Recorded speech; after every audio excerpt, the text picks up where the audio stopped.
Morning friends, Hamster Compact 20 July 2024 daily సీపర్ code ఏంటంటే 10 points ఏంటనేది ఇప్పుడు చూద్దాం. ఓకేనా ఫ్రెండ్స్, డైలీ సీపర్ కోడ్ వచ్చేటప్పటికి బికాన్. ఈ కోడ్ని ఒకసారి మీ మొబైల్లో స్క్రీన్ షాట్ తీసుకుని దాన్ని కరెక్ట్గా టైప్ చేయండి. 10 పాయింట్స్ ఎర్న్ చేయండి. ఓకేనా ఫ్రెండ్స్, అదేవిధంగా మన యొక్క హామ్స్టర్ కాంపాక్ట్లో నిన్నటి నుంచి ఒక కొత్తది మనకు వచ్చింది.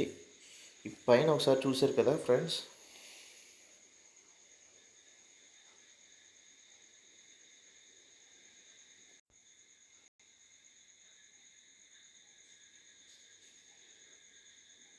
హలో, ఇప్పుడు చూశారు కదా ఫ్రెండ్స్, పైన బై అనేది ఒకటి ఉంది. ఇంకో ఇది ఇక్కడ బై స్కిన్ అనేది కొడితే ఇది 25 లక్షల రూపాయలు చూపిస్తుంది. అది కొన్న తర్వాత మనకి నెక్స్ట్ ఇంకా ఇక్కడ కీ అనేది ఓపెన్ అవుతుంది. ఈ కీ అనేది ఓపెన్ అయిన తర్వాత మనకి ఈ యొక్క మినీ గేమ్ కూడా మనకి లాంచ్ చేశారు. ఈ మినీ గేమ్ కూడా మనం ఎలా ఆడాలి అనేది నా నెక్స్ట్ వీడియోస్లో నేను డీటెయిల్గా చెప్తాను. ఓకేనా ఫ్రెండ్స్, థ్యాంక్ యూ ఫ్రెండ్స్.